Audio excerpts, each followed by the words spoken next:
I'm Lance Hardy. I'm Steve's youngest son, the baby. I just want to thank everybody for coming today.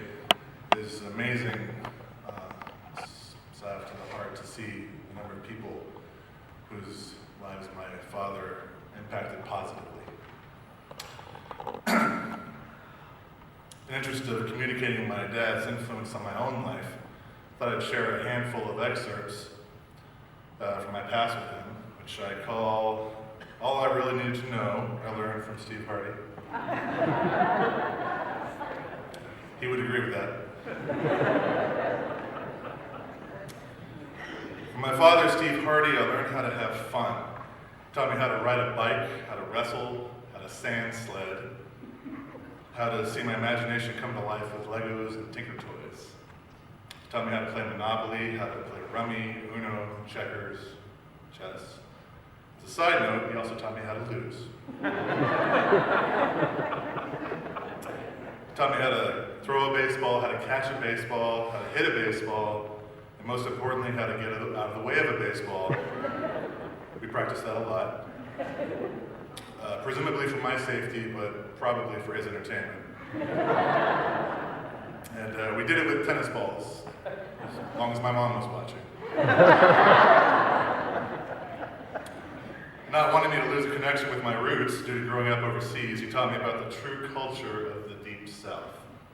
That meant exposing me to recognized but unofficial poet laureate, such as Jerry Clower, Ray Stevens, Jerry Reed. He also taught me that Sean Connery is the only real James Bond. That the 20th century's greatest philosopher was Clint Eastwood. And that Darth Vader was all bad, regardless of what Luke may have thought. From my father, I learned that fun can easily be found because fun can be made. From my father, Steve Hardy, I learned about the world around me and the worlds beyond. Through many trips, he taught me about other countries, other cultures, other customs. What better way to learn than to experience it for myself? Through his time spent in his garden, he taught me about growing vegetables, taking care of a lawn, and the joys of fermenting compost. This might be a good time to mention that I have not put all of his lessons into practice. Through the clever use of an electric ice cream freezer, he taught me many lessons about ice crystals and briny ice water. In case you're wondering, it's cold. Very, very cold.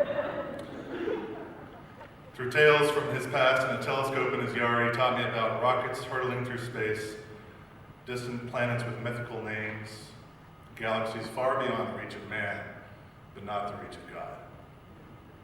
From my father, I learned that all of creation is special, every human, every animal, every atom, and every star. From my father, Steve Hardy, I learned about the value of education. By example, he showed me what great preparation is and how it's a key component of a good lesson. Nobody prepared lessons better than my dad.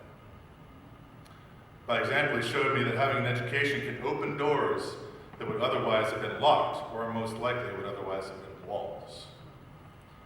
When a series of poor choices led to me dropping out of college for a time, he always made sure I knew that it was never too late to go back.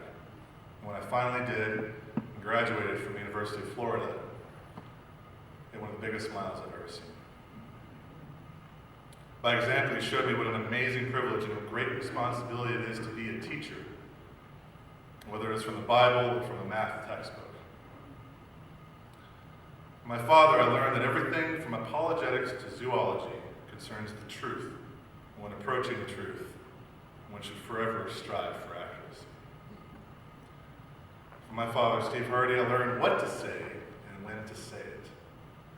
When I was late, he would say, "Get your butt in here," or "You are in the critical path." Always the engineer. When I was hurt, he would say, "Rub some dirt on it," or "We may have to amputate that." Did I mention he also taught me about sarcasm? He also used to say, "Never get too big to give your dad a hug." And I'm proud of you, Lance. And I love you, son. From my father, I learned that words can entertain, motivate, support, and encourage, as long as they're chosen with love. And most importantly, from my father, Steve Hardy, I learned what it means to be a man of God. He taught me how to take responsibility for my actions, how to live with mistakes, how to forgive, and how to accept forgiveness. He taught me how to be a son, how to be a husband, how to be a father, selfless love, patience, consistency, quality time.